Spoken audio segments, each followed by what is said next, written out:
Hello family, આજે આપણે બનાવીશું મકાઈના સોફ્ટ ઢોકળા, જે ઝટપટથી બનીને તૈયાર થઈ જાય છે અને બનાવવામાં ખૂબ જ સરળ છે.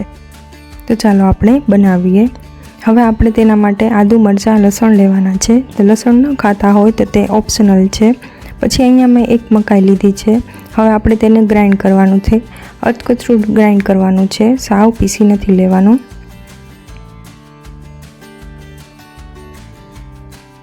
પછી આમાં માપ પ્રમાણે તમે ઢોકળા બનાવશો તો એકદમ સોફ્ટ બનશે.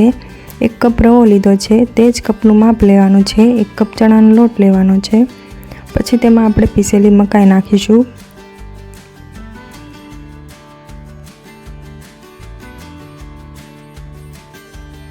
હવે તેમાં હિંગ નાખવાની છે. તેનો ટેસ્ટ ખૂબ જ ઢોકળામાં સરસ આવશે. થોડી હળદર નાખવાની છે અને મીઠું સ્વાદ પ્રમાણે નાખવાનું છે. હવે તમે છાશ કે દહીં લઈ શકો છો. મેં અહીંયા છાશ લીધી છે, બહુ ખાટી નથી લેવાની. હવે છાશને બધી એકસાથે નથી નાખવાની, થોડી થોડી નાખીને મિક્સ કરતું જવાનું છે. જેટલું જરૂર પડે તેટલી છાશ નાખવી.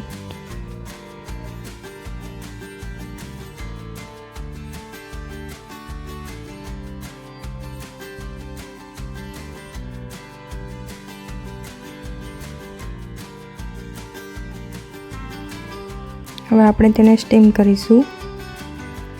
ડીશમાં તેલ લગાડી લઈશું. પછી જ્યારે તમારે સ્ટીમ કરવાના હોય તે જ સમયે તમારે ઈનો નાખવાનો છે. મેં અહીંયા 1 ચમચી ઈનો લીધો છે અને અડધું લીંબુ લીધું છે.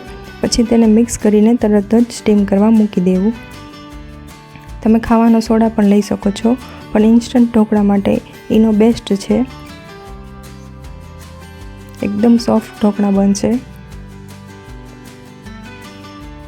હવે આપણે આને 10 મિનિટ સુધી સ્ટીમ થવા દેવાનું છે. ઉપરથી લાલ મરચું પાવડર નાખીશું.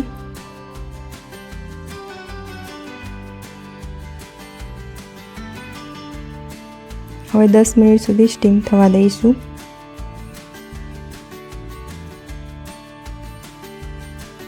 દસ મિનિટ થઈ ગઈ છે. હવે આપણે તેને ચેક કરી લઈશું.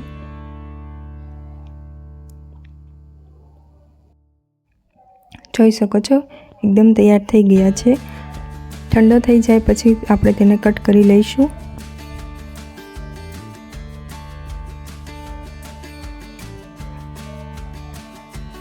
હવે આપણે વઘાર કરીશું.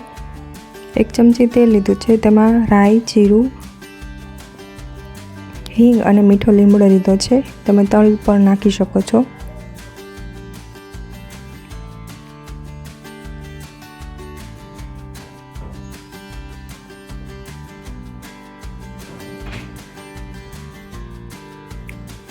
હવે આપણે તેને વઘાર ઉપર નાખી દઈશું. જોઈ શકો છો, એકદમ સરસ ઢોકળા તૈયાર થઈ ગયા છે.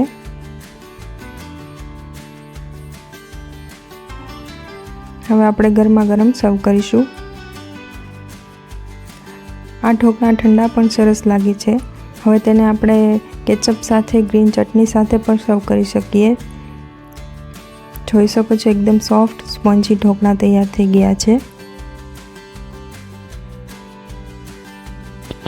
જો તમને મારી રેસીપી પસંદ આવતી હોય તો લાઇક, શેર અને સબસ્ક્રાઈબ જરૂરથી કરજો.